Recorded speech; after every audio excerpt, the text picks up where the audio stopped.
A mother was slowly killing her own child, not with a weapon, not in a moment of rage, with laxatives administered every single night while the most feared crime boss in the city slept just down the hall, completely unaware that the woman he trusted most in the world was destroying the one thing he loved more than power itself. Dr. Alina Brooks was drowning in debt, working double shifts at a pediatric clinic that barely kept its lights on when she got a call that would either save her career or end her life. Victor Morty, a name whispered in back rooms and courthouses, a man whose empire stretched across 3 states, wanted her to examine his son, not at a hospital, at his estate. The best doctors in America had already failed. Specialists from Johns Hopkins, Mayo Clinic, Boston Children's Hospital, all of them baffled by a 6-month-old baby who was wasting away despite every intervention modern medicine could offer. Before we go any further, if stories like this hook you, where money can't buy answers and the truth hides in the last place anyone would look, hit that like button, drop a comment with your thoughts on what you think is really happening here, and subscribe because we're diving into the darkest corners of human nature on this channel. Trust me, you won't want to miss what comes next. Lena almost said no. $300,000 in student loans will make you consider things you'd normally run from, but there was something else. Pediatricians don't get many chances to actually solve the impossible cases. They get ear infections and growth charts and worried parents who Google symptoms at 2 in the morning. A mystery that stumped the best minds in American medicine. That was the kind of challenge that made her remember why she'd survived medical school in the first place. The Morty estate sat behind iron gates in the kind of neighborhood where hedge funds managers and old money lived side by side, pretending not to notice the man in their midst who'd built his fortune on things that would never appear on a tax return. Alina's beat-up Honda felt like an insult to the circular driveway as she parked between a Bentley and a Mercedes that probably cost more than her entire education. Victor Morty opened the door himself, not a butler, not security, him, tall, probably early 40s, with the kind of eyes that had seen too much and remembered all of it. Everything about him screamed control, from his tailored suit to the way he stood in the doorway, blocking her entry until he'd decided whether she was worth his time. Dr. Brooks, his voice carried the faint trace of an accent, something European that he'd almost but not quite erased. You're younger than I expected.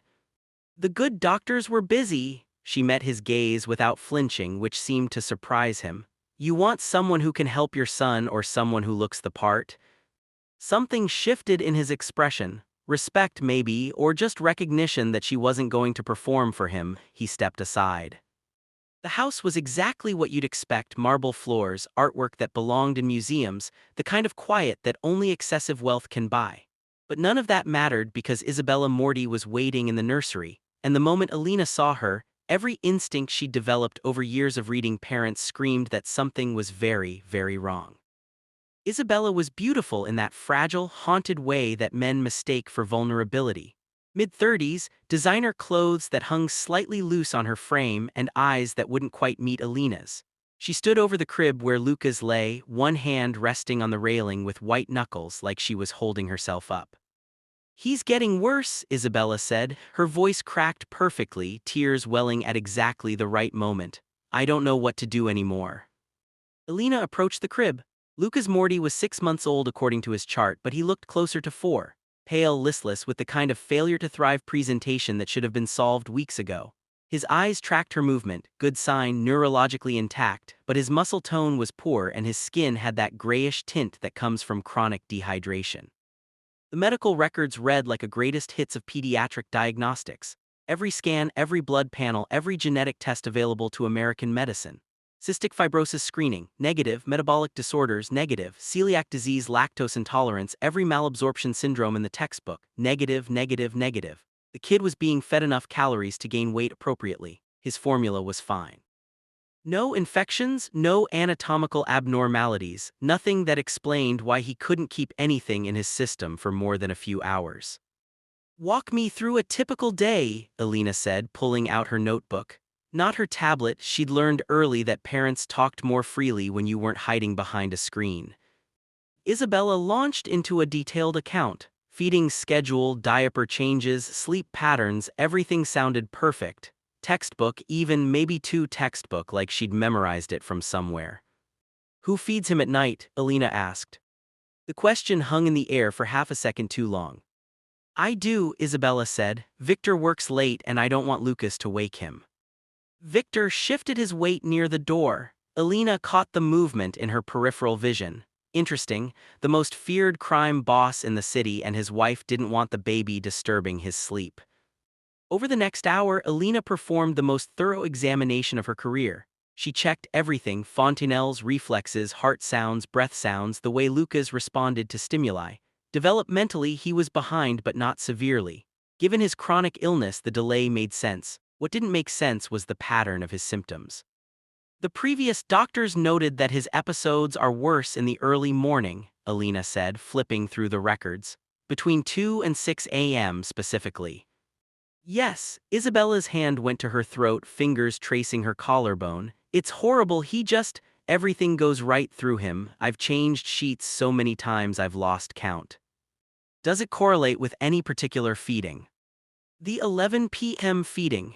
Isabella didn't hesitate. Like clockwork, I feed him, put him down, and within a few hours he's violently ill.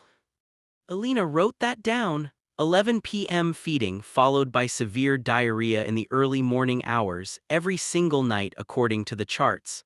The pattern was too consistent. In pediatrics, nothing was ever that consistent unless there was an external cause.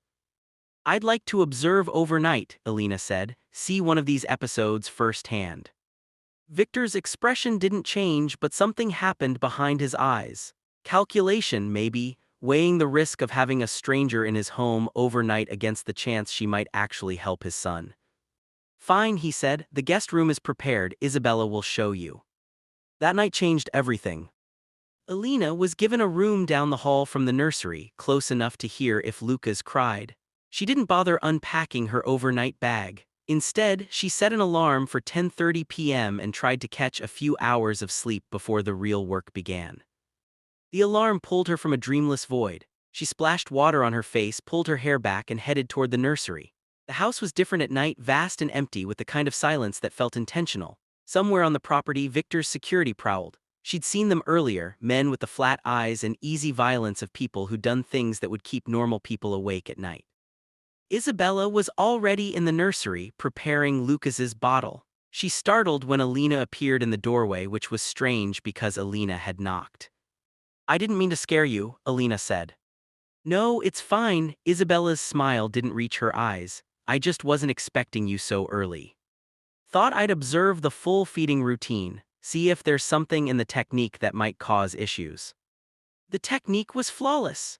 Isabella held Lucas at the correct angle, paced the feeding appropriately, burped him twice during and once after. Everything by the book. Lucas took 4 ounces without issue, his little hands gripping Isabella's finger the way healthy bobbies do. He seems good tonight, Alina observed. It's always like this during the feeding. Isabella's voice carried genuine sorrow. It's after that everything falls apart. Alina stayed. That was the key decision, the one that would save Lucas's life and nearly cost Alina her own. She told Isabella she'd monitor from the chair in the corner, that she wouldn't be in the way. Isabella's objection was subtle but definite, a slight stiffening, a pause before she agreed that suggested she very much wanted Alina to leave. But Alina didn't leave. She sat in that chair in the dim glow of the nightlight and watched. Lucas fell asleep within 20 minutes, his breathing deep and regular. Isabella stood over the crib for a long time just watching him. There was something unsettling about it, the intensity of her focus, not maternal concern, something else. Around midnight, Isabella finally left the nursery. Alina heard her footsteps retreat down the hall, heard a door close. The house settled into silence. Alina pulled out her phone, scrolling through medical journals looking for any case studies that matched Lucas's presentation. Chronic diarrhea, failure to thrive, no identifiable cause. She was deep into an article about rare enzymatic disorders when she heard the footsteps coming back. 1:15 a.m., too early for the episode to start based on the pattern, but Isabella was returning to the nursery. Alina quickly dimmed her phone screen and shifted in the chair, trying to look like she dozed off. Through half-closed eyes, she watched. Isabella moved to the crib, reached in, adjusted Lucas's blanket, which didn't need adjusting, then she pulled something from her robe pocket, small, white, a medicine bottle. Alina's heart rate spiked, every instinct screamed to sit up to demand an explanation, but something made her stay still. Wait, watch. Isabella uncapped the bottle. Even in the dim light, Alina could see her hands were steady. no hesitation. She'd done this before many times before. She measured out a dose using the dropper, a precise amount, then gently lifted Lucas's head and slipped the dropper between his lips. The baby stirred but didn't wake, took the liquid reflexively. Isabella waited until he'd swallowed, then carefully lowered his head back down. She capped the bottle, slipped it back into her pocket, and stood there for a moment, watching, waiting, making sure he'd taken it all. Then she left. Alina sat frozen in that chair, her mind racing through possibilities. Medication the doctors didn't know about, some alternative treatment Isabella was trying without telling anyone. But then why hide it? Why come back in the middle of the night to administer it secretly? Unless. The thought was so horrible that Alina's first instinct was to reject it. No mother would. But she was a doctor, and doctors learned early that people were capable of anything. There was a diagnosis, rare but real, that fit what she just witnessed. Munchausen's syndrome by proxy, a caregiver deliberately making someone sick to gain attention, sympathy, to maintain control. Alina pulled up her phone, fingers shaking slightly as she searched, laxative abuse in infants. The results made her stomach turn. Chronic laxative administration could cause every symptom Lucas exhibited: the diarrhea, the dehydration, the failure to thrive. It would explain why all the medical tests came back negative. There was nothing wrong with Lucas except what was being done to him.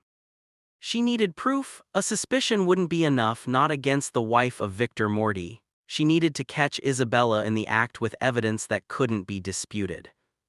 3:45 a.m. Right on schedule. Alina heard movement in the hallway. Then Lucas started crying, not the building cry of a baby waking naturally, but the sudden, painful cry of a child in distress. Isabella rushed in, flipping on the light. "Oh, sweetheart," she murmured, lifting Lucas from the crib. Even from across the room, Alina could smell it. Diarrhea, severe and immediate. "It's happening again," Isabella said, looking at Alina with perfectly crafted devastation. "Just like always. If you're as disturbed by this as I am right now and you want to see how this plays out, how Alina gathers the proof she needs, and what happens when she confronts a family that solves problems with violence instead of lawyers, make sure you're subscribed and hit that like button. Drop a comment telling me what you think Alina should do next, because what comes after this moment, it gets so much worse." Alina spent the rest of that night helping Isabella change sheets, document symptoms, comfort a sick baby who had no idea his own mother was destroying him. And the whole time she was planning, calculating, figuring out how to prove what she suspected without getting herself killed in the process. Morning came. Victor appeared in the nursery doorway looking like he hadn't slept. His eyes went to his son, now cleaned up and sleeping fitfully, then to Alina. "Well," his voice was flat, dangerous. "What do you think?" Alina chose her words carefully. "I need to run some additional tests, things the previous doctors might have missed." "They've run everything." "Not everything. There are some specialized toxicology panels that wouldn't be standard in a failure to thrive workup." She watched his face, looking for any sign that he understood what she was implying. Nothing. The man could play poker with a sphinx. "Do whatever you need to do," Victor said. "Money isn't an issue." "It's not about money. I need to observe him for several more days, document his episodes, collect samples during acute phases. The pattern is very specific, and I think that pattern is the key to understanding what's happening." Isabella's voice cut through the room. "You really think you can help him?" There was something underneath the hope, fear maybe, or warning. "I think I can figure out what's making him sick," Alina said. That much was true. She already knew. What she needed now was evidence.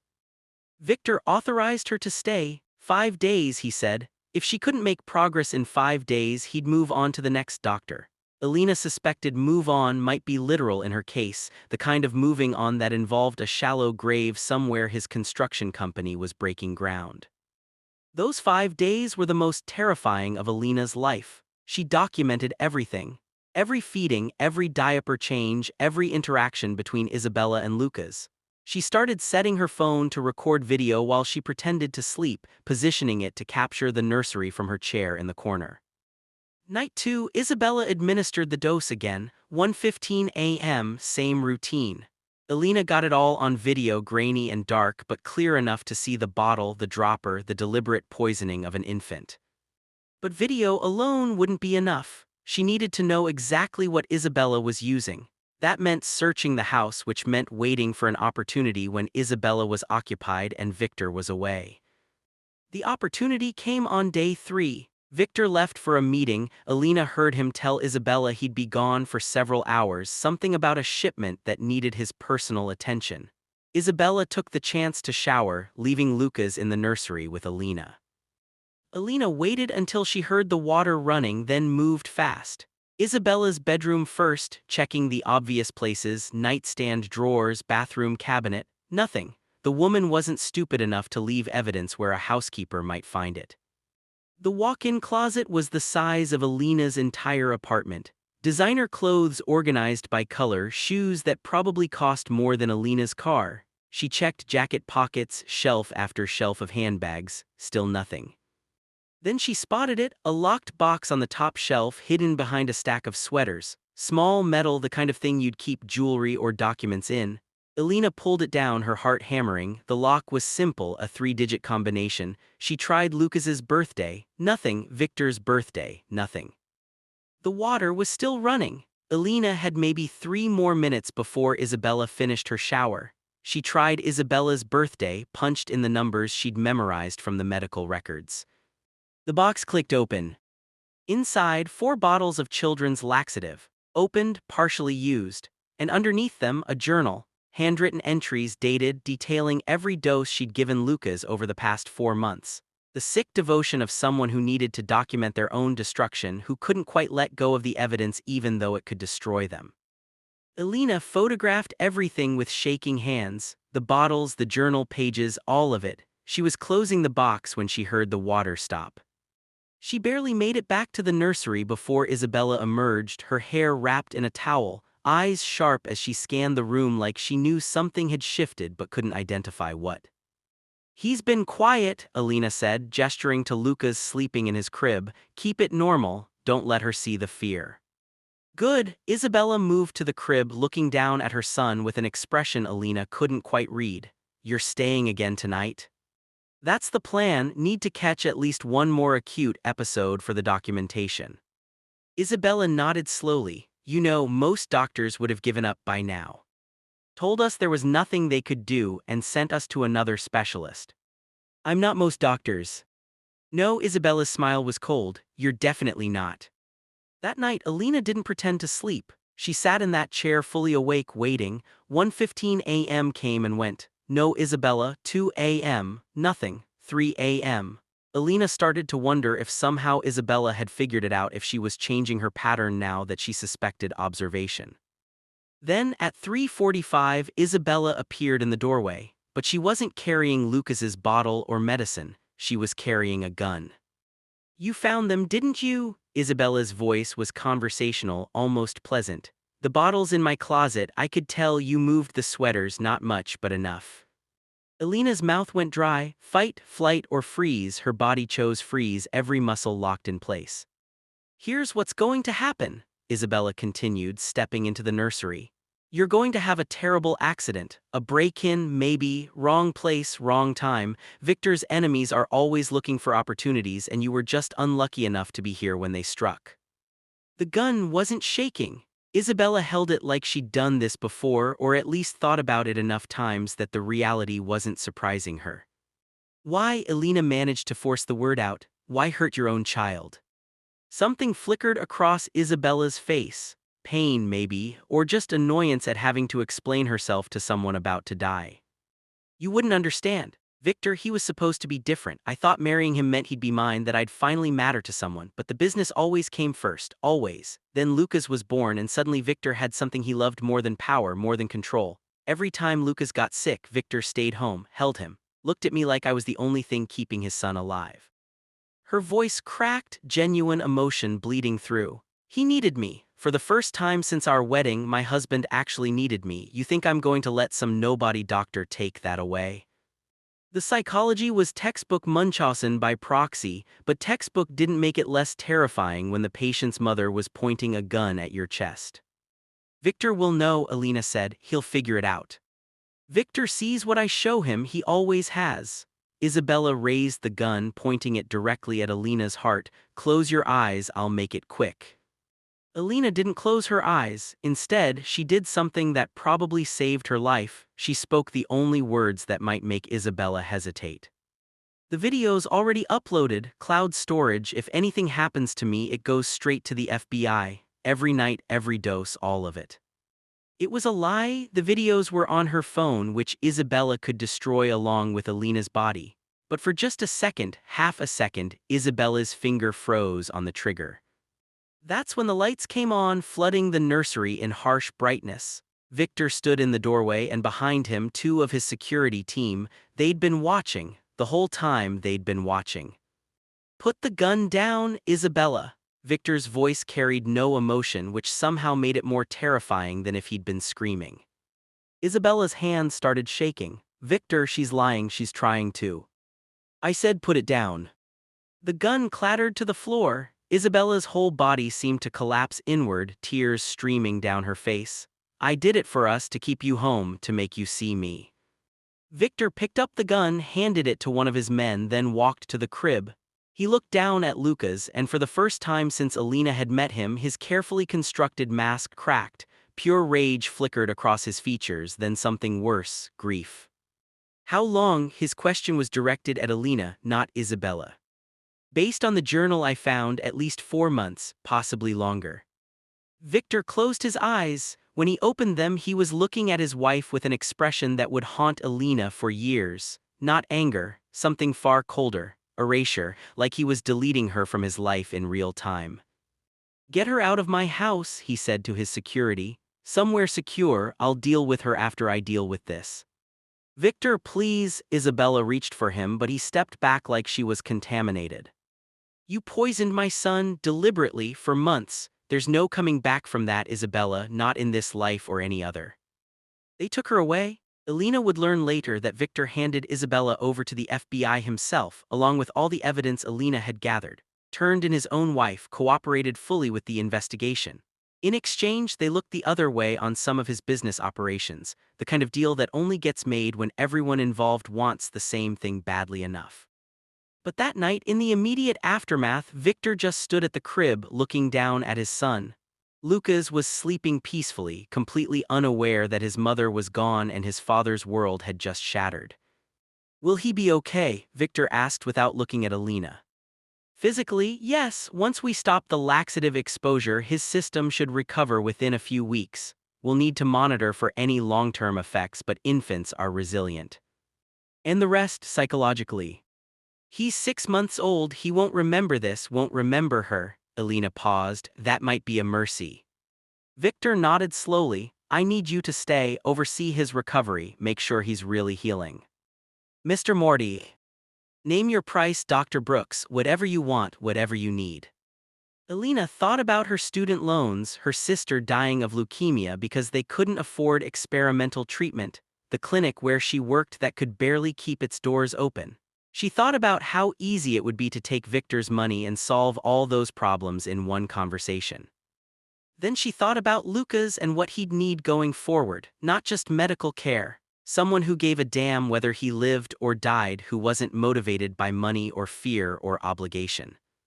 "I want you to be a real father to him," Alina heard herself say, "not just a provider, not just someone who keeps him alive. Actually raise him, be there for him, that's my price." Victor's laugh was sharp and bitter. "You're the first person who's ever demanded something from me that I don't know how to give. Learn for him." He looked at her for a long moment, and something shifted behind his eyes. Respect, maybe, or recognition of someone who couldn't be bought or threatened. "Deal," he said, "but you're still staying. He trusts you. God knows he shouldn't trust anyone in this house anymore, but he trusts you." So Alina stayed. Days turned into weeks. Lucas's recovery was slow but steady, his body healing from months of systematic poisoning, his weight climbing back to normal percentiles. Victor kept his promise. He rearranged his schedule, hired a nanny for the overnight hours, but insisted on doing the morning and evening routines himself. Alina watched him learn how to hold his son properly, how to test bottle temperature, how to read Lucas's different cries. It was awkward at first. Victor approached fatherhood the same way he probably approached hostile takeovers, strategic, determined, slightly terrifying, but gradually something softened in him. The way he'd look at Lucas sleeping, the half-smile when Lucas grabbed his finger, The panic in his eyes the first time Lucas ran a normal infant fever and Victor was convinced something was horribly wrong. "He's fine," Alina assured him, checking Lucas's temperature. 99.5 is barely elevated, probably just a mild cold. "Are you certain? Because the last time someone told me he was fine." "I'm certain. I'm also certain that you're going to drive yourself insane if you treat every sniffle like a crisis." Victor ran a hand through his hair, and for a moment he looked nothing like a crime lord, just a scared father who'd already lost too much. "I don't know how to do this." "Nobody does, that's the secret they don't tell you, everyone's making it up as they go." "You're not." "I absolutely am, I just have medical training to make my guessing more educated." That pulled a real smile from him, rare enough that Alina noticed. The thing she didn't expect, couldn't have predicted, was falling for him, not the power or the money or the danger. The man underneath all that, the one who sat up at 3 a.m. watching Lucas sleep because he was terrified of missing something. The one who asked Alina's opinion on things that had nothing to do with medicine, like whether Lucas should learn Italian or if piano lessons were worth it for a kid who couldn't even walk yet. The one who, when Alina mentioned her sister's cancer almost as an aside, made a phone call and had her transferred to Sloan Kettering within 48 hours, all expenses covered. "Why did you do that?" Alina asked when she found out. "Because you saved my son's life, because your sister shouldn't die, because the medical system is broken. Pick whichever reason makes you feel better about accepting help." "I don't like owing people." "Good, I don't like people who do." 3 months after Isabella's arrest, Alina found herself staying at the estate more nights than she went home to her apartment. It wasn't professional, it definitely wasn't smart, but Lucas had started recognizing her, his whole face lighting up when she entered the room, and Victor had started looking at her the way he looked at his son, like she mattered, like she was essential. The first time he kissed her, it was after Lucas's 6-month checkup. The pediatrician, a new one since Alina had technically been consulting, not serving as primary physician, declared Lucas completely healthy, thriving, even 95th percentile for weight, hitting all his developmental milestones early. Victor waited until they were back at the estate, Lucas down for his nap, before he pulled Alina into his study and shut the door.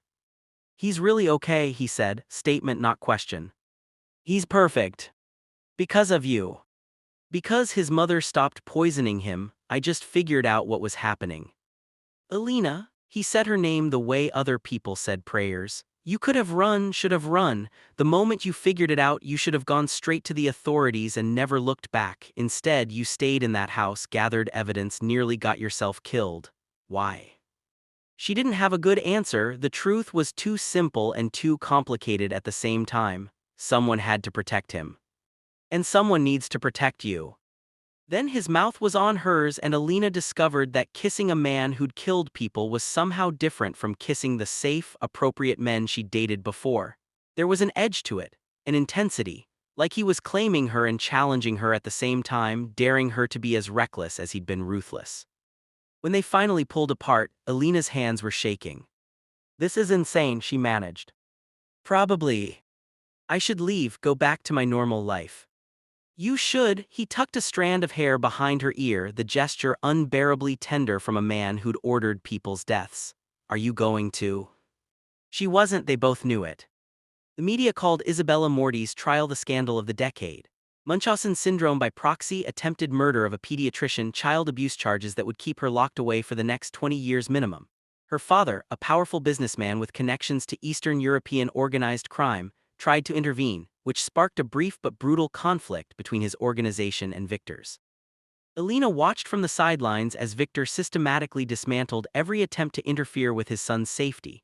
3 of Isabella's father's operations shut down in a single week. Key witnesses suddenly became very cooperative with federal prosecutors. Assets were frozen. The message was clear: touch Lucas or Alina and there would be nowhere safe to hide. "You didn't have to do that," Alina said after reading about the latest arrest connected to Isabella's father. "Yes, I did. They needed to understand that my family is off limits." He paused. "You're my family now, whether you've accepted that yet or not." Lucas was 1 year old when Alina finally moved into the estate permanently, not as the doctor, as something much more complicated. Victor hadn't proposed, that would have been too simple, too normal. Instead, he'd simply started introducing her as Lucas's mother with a look that dared anyone to question it. Her sister recovered. The experimental treatment at Sloan Kettering worked, and within 6 months she was in remission. Alina knew she'd never be able to repay that debt, knew that accepting Victor's help had tied her to him in ways that went beyond love or obligation. But watching Lucas take his first steps, seeing him run toward her with his arms out, hearing him call her mama in his sweet, babbling voice, that made the moral complexity worth it. Victor changed? Not overnight, not completely. He was still dangerous, still operated in the shadows, still made decisions that kept Alina awake some nights. But he also coached Lucas's eventual soccer team, showed up to every school event, learned to braid hair for when Lucas insisted on growing it out at age 5. And slowly, carefully, he started shifting his business toward legitimate enterprises. Construction, real estate, investments that didn't require violence to maintain. It took years, some parts of his empire he could never fully leave behind. But he tried, for Lucas, for Alina, for the possibility of being something other than the man his father had raised him to be. By the time Lucas turned 7, he was a happy, healthy kid who loved dinosaurs and thought his dad was the strongest person in the world. He didn't remember his birth mother, sometimes asked about her, and Alina and Victor had agreed to tell him the truth, age-appropriate truth, when he was old enough to understand. "Will you tell him about me?" Victor asked one night after Lucas had fallen asleep between them during movie night. "About what I was?" "I'll tell him about what you became," Alina said. "How you chose to be better, that's the only part that matters." Victor's empire wasn't built on legitimate business, not entirely. Some shadows couldn't be erased, only managed. But the man who'd once solved problems with violence now solved them with lawyers and leverage. The man who'd trusted no one had learned to trust one small doctor who'd seen him at his worst and stayed anyway. Lucas grew up surrounded by love that was complicated and fierce and sometimes morally ambiguous. But it was real. Alina made sure of that. And Victor, the feared crime boss who'd once valued power above all else, learned that the most valuable thing he'd ever possessed was a son who looked at him like he hung the moon, and a woman who'd risked everything to save a child that wasn't even hers. Years later, when Lucas graduated from high school, Alina stood next to Victor watching their son accept awards for academic excellence and community service. Victor's hand found hers, squeezed once. "Thank you," he said quietly. "For what?" "For not running, for staying when any sane person would have fled, for giving me a reason to be better than I was." Alina leaned against him. "You gave yourself that reason, I just showed you where to find it." Isabella served 18 years before being released on parole. By then, Lucas was in college studying medicine, following in Alina's footsteps, he said, though Alina suspected he just wanted to help people the way she'd helped him. He'd visited his biological mother once with Alina and Victor's blessing, came home quiet and thoughtful. "She's sick," he said later that night, "not the way she was, different, sad." "Do you want to see her again?" Alina asked. Lucas shook his head. "You're my mom, you're the one who was there, that's what matters." Simple truth from someone who'd been born into violence and chaos but had somehow emerged kind and whole on the other side. That was Alina's greatest victory, not exposing Isabella, not saving Lucas's life, raising him to be someone who could show compassion to the woman who'd tried to destroy him. Victor built a children's hospital in Alina's name when Lucas turned 21. The Brooks Pediatric Center, state-of-the-art, fully funded with a special wing dedicated to complex diagnostic cases. Children whose illnesses stumped everyone else could come there and find doctors who wouldn't give up, who'd look beyond the obvious, who'd trust their instincts even when it meant suspecting the unspeakable. "You didn't have to do this," Alina said at the opening ceremony. "Yes, I did. You saved one child, mine. This way you can save thousands." Some people would say Alina made a deal with the devil, that she'd compromised her integrity by staying with a man whose hands were stained with violence. That love couldn't redeem someone like Victor Morty, and trying only made her complicit in his sins. Maybe they were right. Alina didn't know anymore. What she knew was that Lucas was alive and happy and good, that Victor had chosen his son over everything else, his pride, his reputation, even his own wife. That sometimes the most moral choice wasn't the cleanest one, just the one you could live with. The night before Lucas left for medical school, the three of them sat on the terrace overlooking the city. Victor had his arm around Alina. Lucas sprawled in the chair across from them, looking so much like his father it was startling.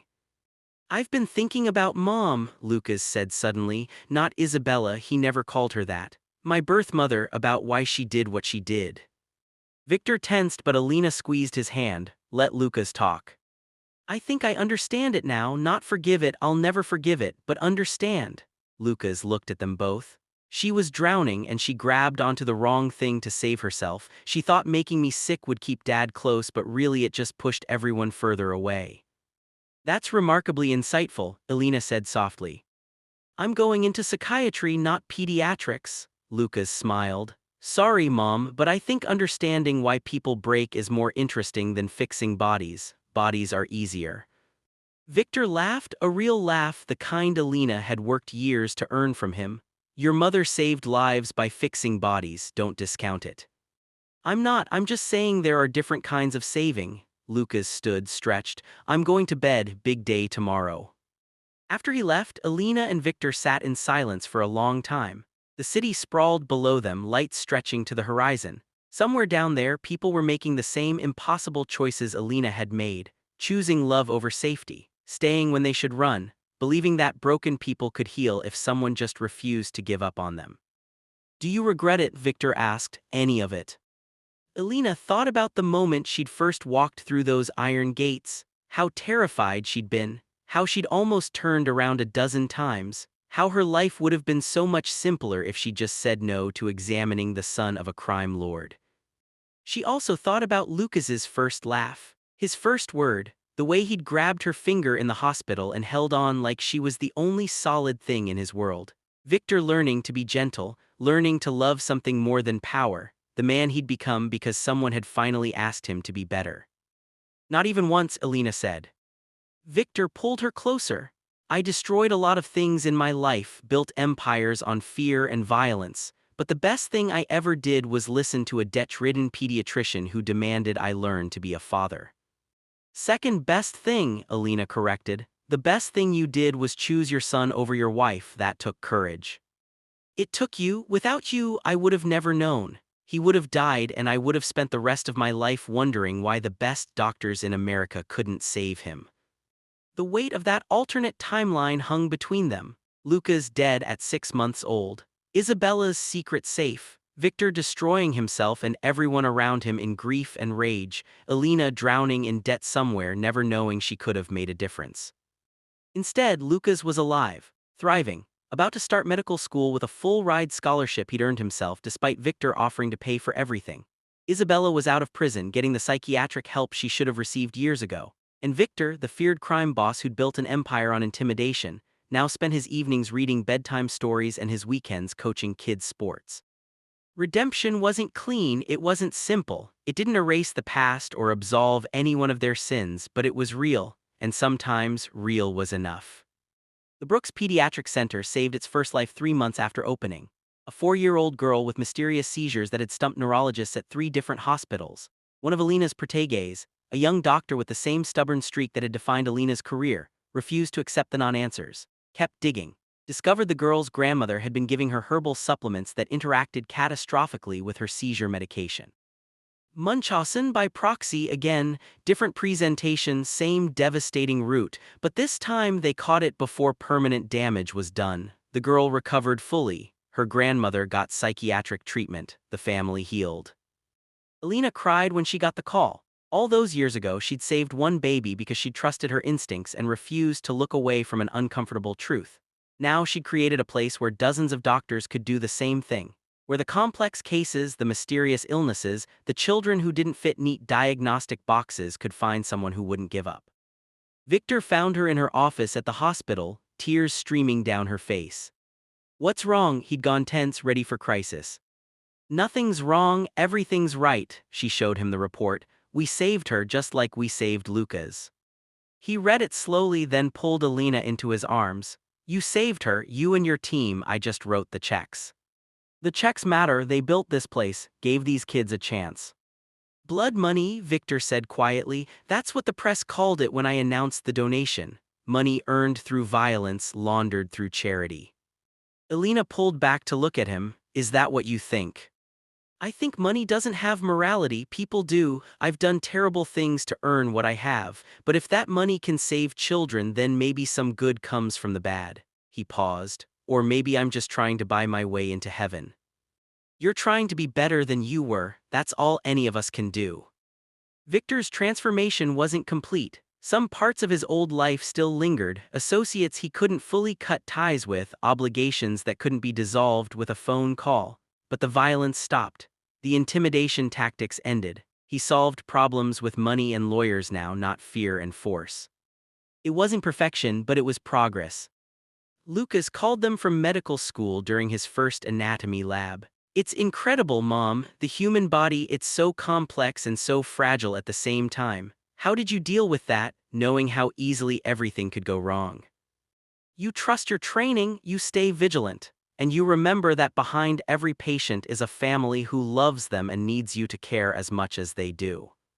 Like you cared about me. Exactly like that. After they hung up, Alina sat in the gathering darkness of her office, thinking about the interconnected threads that had led to this moment. Her medical school debt forcing her to take a job she otherwise would have refused. Isabella's mental illness manifesting in the cruelest possible way. Victor's love for his son exceeding his trust in his wife. Her own instincts screaming that something was wrong when everyone else saw a devoted mother. Remove any single thread and Lucas would be dead. Replace any single person in the equation and the outcome would have been different. Maybe worse, probably worse. The universe didn't hand out second chances often. When it did, you had to be brave enough to take them. Victor picked her up from the hospital that evening, something he'd started doing twice a week despite having a dozen more important places to be. They drove through the city in comfortable silence, the kind of quiet that only comes from years of knowing someone completely. Do you ever wonder what your life would have been like if you'd said no that day? Victor asked. If you'd turned down the job and stayed at your clinic. Every day for the first year, then I stopped wondering. Alina looked at him. This life chose me as much as I chose it. I can't imagine anything different anymore. Even knowing what you know about me, what I've done.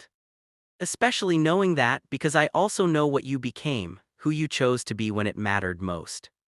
They pulled into the estate's driveway. The house was lit up, warm and welcoming in a way it never had been when Isabella lived there. Inside, their housekeeper had left dinner warming in the oven. Lucas's childhood artwork still decorated the refrigerator, even though he was 19 and away at school. Photos covered every surface, Lucas at various ages, the three of them together, moments captured and preserved. A home, not just a house or an estate or a headquarters. A real home built by people who'd chosen each other despite every logical reason not to. Victor pulled Alina close in the kitchen, swaying slightly to music only he could hear. Thank you for saving my son. Thank you for letting me stay. I didn't let you, I begged you, there's a difference. Alina laughed. Your version of begging looked a lot like threatening. Old habits, his smile was crooked, self-aware. I'm working on it. I know you are. And he was, every day, choosing differently, choosing better. Not because it was easy or natural, but because his son and the woman he loved had shown him there was another way to be powerful, through protection instead of intimidation, through building instead of destroying. Years later, when Alina was honored by the American Academy of Pediatrics for her work on Munchausen by proxy detection and prevention, she gave a speech that made every doctor in the room lean forward. We're taught to trust parents, to see them as advocates for their children, and 99% of the time that trust is warranted.